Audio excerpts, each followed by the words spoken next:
ابن علی رضی اللہ تعالیٰ عنہ کا سر انور دستے قاتل نے تب کاٹا جب وہ سجدے میں جھکا ہوا تھا۔ یزید نے کہا میں بیعت لوں گا، امام حسین نے کہا کبھی بھی نہیں دوں گا، یہ سر کٹ سکتا ہے جھک نہیں سکتا۔ سر کاٹ کے نیزے کی نوک پہ چڑھا دیا گیا اور یہ اس بات کا اعلان تھا کہ ہم جیت گئے اور حسینی ہار گئے، اور لشکر یزید میں غوغا مچ گیا، نقارے بجنے لگے کہ ہم جیت گئے، دیکھو امام حسین شہید کر دیے گئے، اور سر کاٹ کے نیزے کی نوک پہ چڑھایا گیا۔ لیکن لشکر یزید سے یہ آواز آئی یہ کیسا سر ہے جو کٹ کے بھی سر بلندی ہے، کٹ گیا ہے پھر بھی اونچا ہے۔ اللہ اکبر، یہ سر سجدے میں کٹا ہے، رب کے حضور عبادت کی حالت میں کٹا ہے۔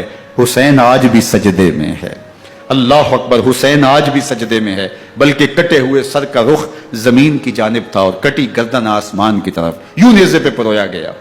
اللہ اکبر، ایک شاعر نے نقشہ کھینچا، بآنکھ سر نیزے پہ اور سوئے زمین ہے روح، یعنی سجدہ ثانی کی ہے آرزو۔ رکعت کے 2 سجدے ہوتے ہیں، ابھی ایک سجدہ ہوا تھا کہ دستے قاتل نے سر کاٹ دیا، کہا حسین کی پیشانی میں دوسرے سجدے کی تمنا مچل رہی ہے۔ یہ تھا حسین ابن علی کا سجدہ، ساری زندگی رب کے حضور سجدہ قضا نہیں ہونے دیا۔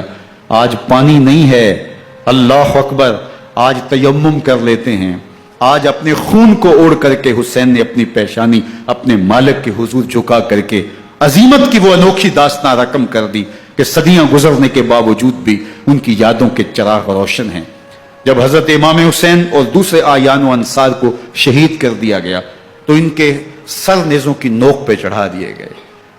حضرت امام حسین کا کٹا ہوا سر اور باقی 71 افراد کے کٹے ہوئے سر نیزوں کی نوک پہ، اور 10 سواروں کو ابن سعد نے کہا کہ ان کو رون دو، اور گھوڑوں کی ٹاپوں تلے حضرت امام حسین رضی اللہ تعالیٰ عنہ اور ان کے آوان و انصار کو جو ہے وہ روندا گیا، حتیٰ کہ ان کی استخوان مبارک، ان کی ہڈیاں بھی چور چور ہو گئیں۔ روننے سے قبل ان کا لباس اتار لیا، ان کے کپڑے اتار لیے گئے۔ اللہ اکبر، کیسی دردناک گھڑیاں تھیں۔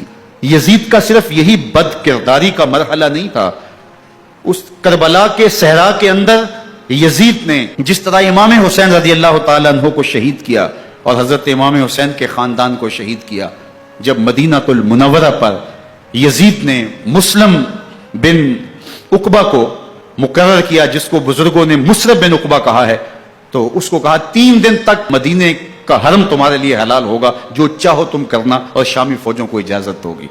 تو وہاں بھی انہوں نے 10,000 تابعین اور 700 صحابہ کو شہید کیا۔ حضرت ابو سعید خدری رضی اللہ تعالیٰ عنہ گھر سے باہر نکلے، کافی بوڑھے ہو چکے تھے، تو انہوں نے حضرت ابو سعید خدری کو پکڑ لیا، کہا تم کون ہو؟ کہا مجھے ابو سعید خدری کہتے ہیں۔ تو کہا ہاں تمہارا نام سنا ہے، اور داڑھی سے پکڑ کے کھینچا اور کہا کہ ہے تمہارے پاس جو ہمیں دو؟ تو کہا کہ میرے پاس تو کچھ بھی نہیں، میں تو فقیر آدمی ہوں۔ تو ان کے گھر ان کو لے گئے، تو 2 کبوتر رکھے تھے حضرت ابو سعید خدری نے، تو وہ کبوتر لوٹ کے لے گئے۔ اللہ اکبر، حضرت ابن سنان رضی اللہ تعالیٰ عنہ کو جو حضور کے علم بردار تھے فتح مکہ کے دن، ان کو ستو پہلے پہ لائے اور پھر ان کی گردن کاٹی گئی اور کہا یہ ہے وہ ستو جو تم زندگی میں آخری بار پیو گے۔ ایک گھر میں داخل ہوئی شامی فوج، تو ایک خاتون کے ابھی بچہ پیدا ہوا تھا، اور قابلہ نے، دائیا نے وہ بچہ ماں کی چھاتی پہ لٹایا اور وہ ماں کا پہلا دودھ پی رہا تھا۔ تو یہ جا کے کہنے لگے نکالو تمہارے پاس جو کچھ ہے۔ تو اس خاتون نے کہا تم جانتے ہو یہ بچہ کون ہے؟ تو انہوں نے کہا ہم نہیں جانتے۔ کہا یہ حضرت ابن ابی کبشہ انماری رضی اللہ تعالیٰ عنہ کا بچہ ہے، اور یہ وہ صحابی ہیں کہ جو بیعت الشجرہ کے موقع پہ حضور کے ہاتھ پہ بیعت کرتے ہیں۔ انہوں نے اس چیز کا لحاظ نہ کیا کہ جو کچھ ہے وہ ہمیں دو ورنہ تیرے بچے کو نہیں چھوڑیں گے۔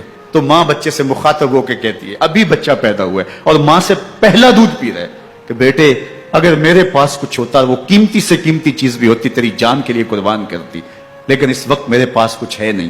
تو ایک شکی آگے بڑھا اور بچے کو ایک ٹانگ سے پکڑ کے کھینچ کے دیوار کے ساتھ پٹخ کے مارا، جس سے دماغ کا بھیجا نکل گیا۔